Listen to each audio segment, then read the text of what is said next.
Hello everyone, welcome back to my channel. I hope आप सबके exams बहुत अच्छे जा रहे हैं। तो मैं सोच रही थी कि अब ज़ूलॉजी का एग्ज़ाम आ रहा है, तो लेट्स स्टार्ट स्टडिंग ज़ूलॉजी।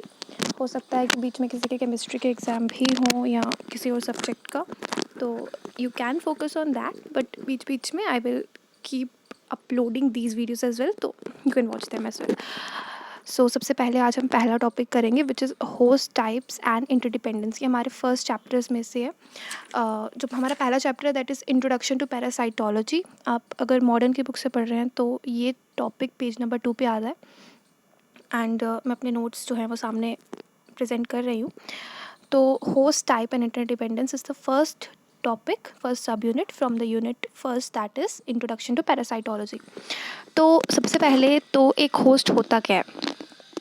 एक ऐसा ऑर्गेनिज्म जो अपने ऊपर एक पैरासाइट या एक म्यूचुअलिस्टिक या एक कमेंसलिस्ट ऑर्गेनिज्म को हार्बर करेगा।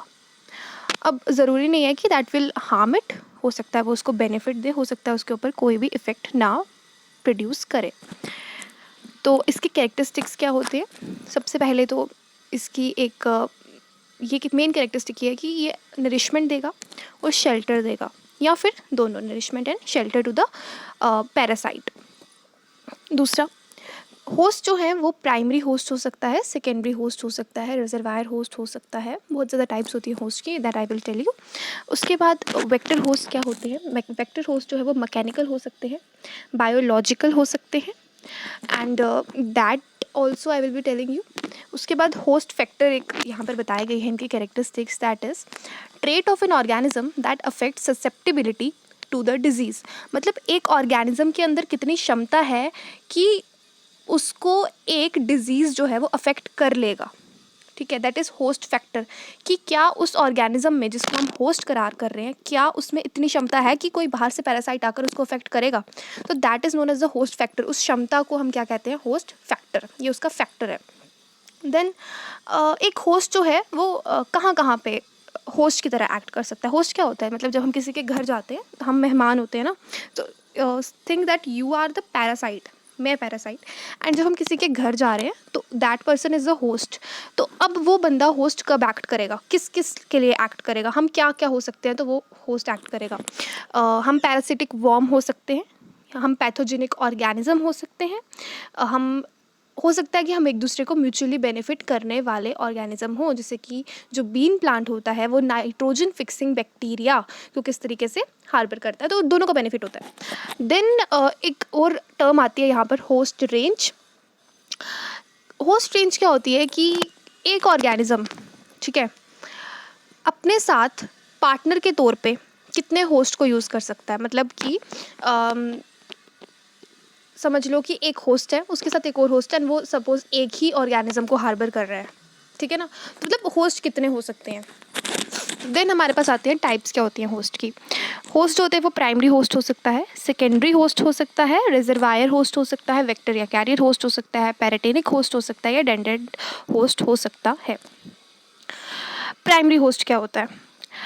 जब भी कोई ऑर्गेनिज्म अपने अंदर एक बाहर से जो उसके अंदर पैरासाइट आ रहा है उसकी सेक्सुअली मैच्योर स्टेज को हार्बर करेगा, that is the primary host. जैसे कि आपने देखा होगा कि एनोफिलस जो होती है that is called as the primary host for plasmodium, और हम जो मैन होते हैं that is termed as the secondary host. ऐसा क्यों होता है? क्योंकि जो प्लाज्मोडियम होता है, जब वो अपना सेक्सुअली मैच्योर स्टेज होता है उसका, वो हमारे अंदर जो एनोफिलस होती है उसके अंदर हार्बर करता है, लेकिन हमारा जो मैन होता है उसके अंदर दैट डेवलप्स एसेक्सुअली। तो अगर हम साइज़ के हिसाब से देखें तो obviously man is bigger than the Anopheles mosquito, लेकिन तब हम उसको प्राइमरी नहीं कह देंगे। प्राइमरी हम उसी को कहेंगे जिसके अंदर सेक्सुअली मैच्योर स्टेज हार्बर होगी जो भी पैरासाइट है उसकी, ठीक है। अब हमारे पास आते हैं रेजर्वायर या फिर टेम्पररी होस्ट। रेजर्वायर होस्ट क्या होता है, टेम्पररी होस्ट क्या होता है? ये क्या करता है कि जो इन्फेक्टिव स्टेज होती हैं एक पैरासाइट की, उसको अपने बॉडी के अंदर लॉज करता है। लॉज मतलब उसको रहने की जगह देता है when the main host is not available. जो इन्फेक्टिव स्टेज थी वो तो ऑब्वियसली बाकी होस्ट में भी रह रही थी, अगर प्राइमरी होस्ट के थ्रू या सेकेंडरी होस्ट जो भी जो इन्फेक्टिव स्टेज होगी वो उसमें रह सकती है। लेकिन कई बार क्या होता है, जो मेन होस्ट है वेदर प्राइमरी और सेकेंडरी इजंट अवेलेबल, वो हमें नहीं मिल रहा है, ठीक है। अब अगर हमारा इन्फेक्टिव स्टेज सपोज मैन के थ्रू होने वाली थी, ठीक है, वो नहीं है अवेलेबल, तो क्या होगा, किसी और होस्ट में चला जाएगा ये जो हमारा पैरासाइट है। तो सपोज प्लाज्मोडियम जो है उसको कोई मैन नहीं मिला, ठीक है, अब वो क्या करे, अब वो थोड़ी देर के लिए क्या चला जाता है, वो एक मंकी के अंदर चला जाता है, ठीक है। तो मंकी जो है that can act as a reservoir और temporary means for a very small period of time, तो वो जा सकता है मंकी के अंदर। एंड देन एक और एग्जांपल है यहाँ पे, बुबोनिक प्लाग जो है, बुबोनिक प्लेग जो होता है, ये ब्लैक रैट जो है वो उसके लिए एक्ट करता है एज अ रिजर्वायर होस्ट। इसके अंदर एक चीज़ याद रखनी होगी, इसके अंदर कोई भी डेवलपमेंट नहीं होगी हमारे पैरासाइट की, ना ही वो उस ऑर्गेनिज्म को कोई डिजीज़ कॉज करेगा। तो if your Plasmodium is going into the monkey, तो वो मंकी को कोई भी डिजीज़ कॉज नहीं कर रहा है, okay. But it can act as a source of infection, वो आगे तो फर्दर इन्फेक्ट करेगा ना, because it is staying temporary in that organism, ठीक है, टेम्परेरीली वो उस ऑर्गेनिज्म में रह रहा है, वो आगे फर्दर जाएगा ज़रूर, उस ऑर्गेनिज्म के अंदर कोई इफेक्ट नहीं करेगा, बट जब वो फर्दर किसी और ऑर्गेनिज्म में जाएगा तो फर्दर उसको इफेक्ट ज़रूर करेगा। फिर हमारे पास आते हैं वेक्टर और कैरियर होस्ट।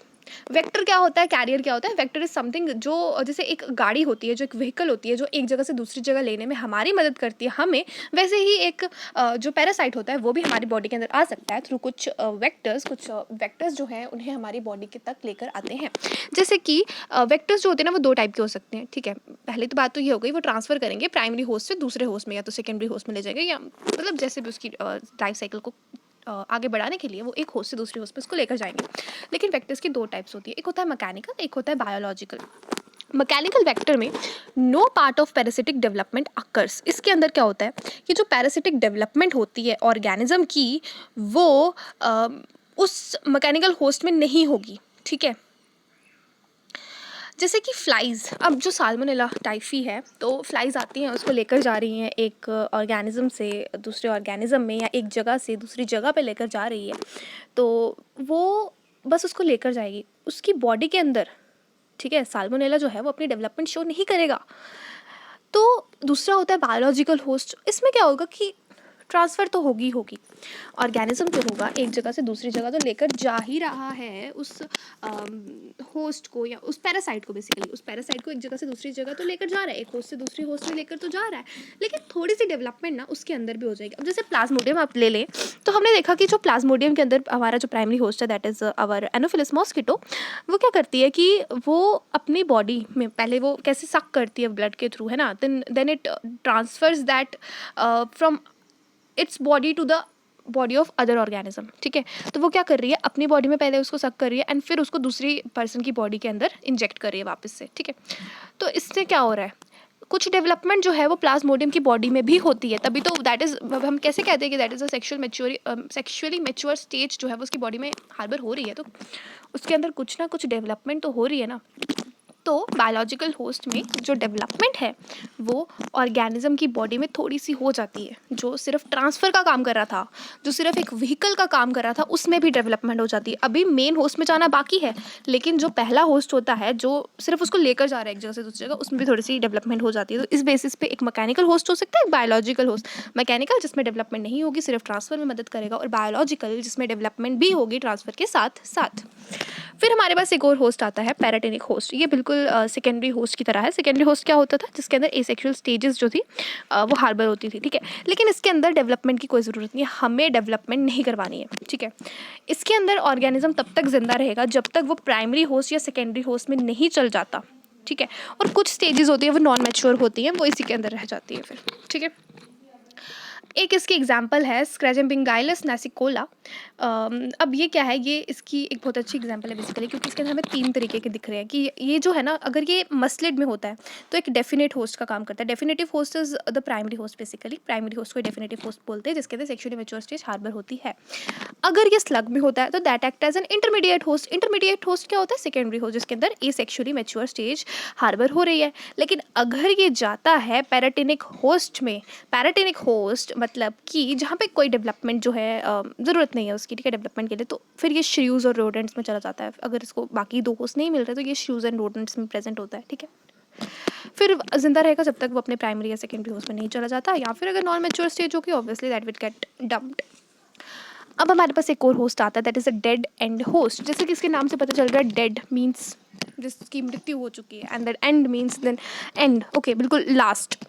इसमें क्या होता है, ये इंसिडेंटल होस्ट होता है, मतलब ऐसे ही पहुंच जाता है गलती से, एंड इसकी जो ट्रांसफ़र होती है does not to definitive transfer to definitive host. अच्छा, ये क्या है, नहीं अलाउ करता है डेफिनेटिव होस्ट में ट्रांसफ़र अपनी, ठीक है। मतलब इधर आ गया ना, अब ये डेड एंड में आ गया ना, अब ये यहाँ से नहीं निकल पाएगा, इसके बाद ये कहीं नहीं जाता, इधर ही आके इधर ही इसका जो है सब खत्म हो जाता है। और इसके अंदर एग्जांपल्स आती है हमारी horses and humans for the West Nile virus.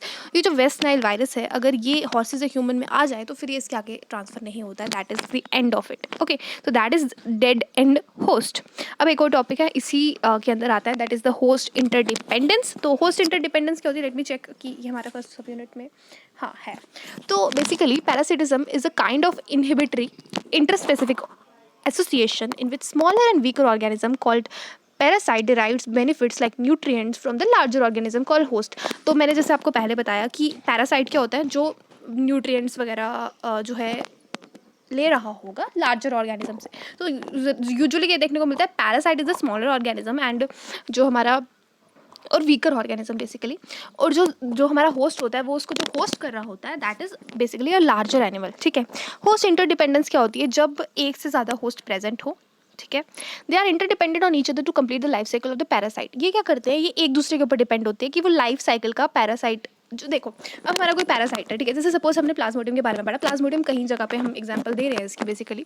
तो जो प्लाज्मोडियम है, अगर एक भी होस्ट एब्सेंट होता है, जैसे कि ह्यूमंस और हमारे पास जो उसकी एनोफिलस है, अगर सपोज एनोफिलस नहीं होती तो ह्यूमंस में लाएगा कौन उस वायरस को, सॉरी उस प्लाज्मोडियम को। और अगर ह्यूमंस के अंदर है, मतलब ह्यूमंस के अंदर आ गया प्लाज्मोडियम, अब एनोफिलस नहीं है, तो कहाँ जाएगा वो। तो एक ऑर्गेनिज्म उसको चाहिए अपनी सेक्सुअल डेवलपमेंट करने के लिए, एक चाहिए उसको अपनी एसेक्सुअल डेवलपमेंट करने के लिए। तो वो डिपेंड है, होस्ट जो है वो एक दूसरे के ऊपर डिपेंड है ताकि वो उस ऑर्गेनिज्म की, उस पैरासाइट की एक डेवलपमेंट करवा सके। अगर इंटरप्शन होती है लाइफ साइकिल में then the parasite gets dead, उसकी डेथ हो जाती है। तो दिस इज होस्ट इंटरडिपेंडेंस, कि दो होस्ट हैं वो दोनों मिलकर एक दूसरे के ऊपर डिपेंड होकर किसी पैरासाइट की डेवलपमेंट करवा रहे हैं, उन दोनों का एक दूसरे के साथ एक एसोसिएशन है।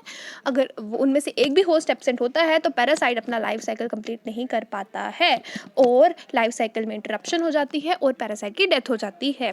तो नेक्स्ट टॉपिक कुछ देर में I will upload. Thank you.